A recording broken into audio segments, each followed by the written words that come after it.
anak ini adalah satu karomah. Bila satu karomah, anak yang berlaku pada kita hanya sekali, tidak berulang. Ini sangat penting kita pahami, kita pegang. Kalau seorang berkaitan asyik-asyik, bila solok di mana, bila solok di mana, ini anak syaitan. Kebetulan guru yang bawa solok, tak tahu. Murid saya sebulan ini mana, kalau dia solok pasti mana. Ini tidak ada. Kaidahnya adalah anak itu adalah satu karomah daripada Allah, maka berlakunya sekali. Pasal apa tuan? Ketika anak itulah, ketika itulah orang sedang dimanakan itu berada di tahap pertama dekat ihsan, derajat ihsan. Al-ihsan an ta'budallaha ka'annaka tarahu. Ihsan itu Anda beribadah kepada Allah seolah-olah Anda memandang Allah. Ketika inilah orang dimanakan. Ini bukan kata saya, seorang ahli hadis yang terkenal. Siapa dia?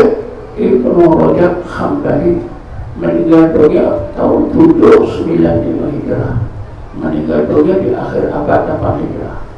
Beliau ada menulis sebuah kitab, dia menulis banyak kitab, tapi kitab beliau yang berkaitan Jami'ul Ulum wal Hikam. Nah, kitab ini sudah diterimakan ke bahasa kita dengan kata Himpunan Ilmu dan Hikmah. Tuan-tuan boleh beli di kedai-kedai makan. Ibnu Rajab Hambali dalam kitabnya ini beliau menerangkan tentang al-ihsan an ta'budallaha ka'annaka tarahu fa in lam takun tarahu fa innahu yaraka. Beliau membagikan hadis ihsan ini kepada dua bagian. Bagian pertama permulaan, bagian akhir itu bagian yang sempurna. Kata beliau, kata Ibnu Rajab, ketika seorang itu berada dalam keadaan seolah-olah mana Allah, ketika itu orang itu difanakan, dan ketika itulah Allah lempakan ke dalam ruang hatinya makrifatullah. Jadi orang itu, kata Ibnu Rajab, kita panggil dia, kita namakan dia Arif. Tapi Arif yang najis. Dari sudut makrifat dia Arif, tapi dari sudut kehambaannya dia kurang. Apa sebab kurang tuan-tuan? Karena orang dimanakan tidak melakukan perintah Allah. Apa contohnya?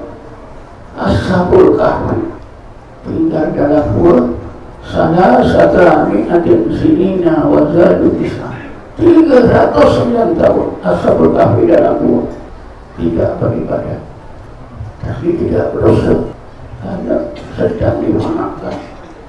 Ketika Ashabul Kahfi ini dimanakan tak beribadah, dari segi makrifah mereka arif, dari segi kehambaan naqis.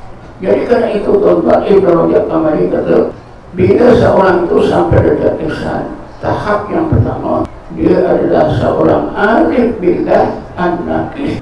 Naqis kurang sifat kehambaannya. Kejadian yang tidak dalam 5 menit. Apabila sudah keluar daripada fana, maka Allah letakkan dalam bakok billah. Ketika dalam bakok billah inilah Nabi sebutkan, wa in lam takun tarahu fa innahu yaraka. Inilah bakok billah. Orang tersebut jadi arif billah al-kamil, al-arif al-kamil. Orang arif billah sifat kehambaannya sempurna. Jadi inilah tuan-tuan, ya, apa itu sebahagian daripada keterangan yang berkaitan dengan fana, sangat berkaitan dengan kita yang berkaitan, terutamanya hakikat Naqsabandiyah Khalidiyah yang ada di dalamnya amalan bersuluk atau amalan uzlah dan khalwat. Jadi oleh kerana masa dah sampai, saya tegaskan akhir sekali bahawa anak itu memang ada, tapi biasalah apa saja yang baik syaitan akan adakan tiruan.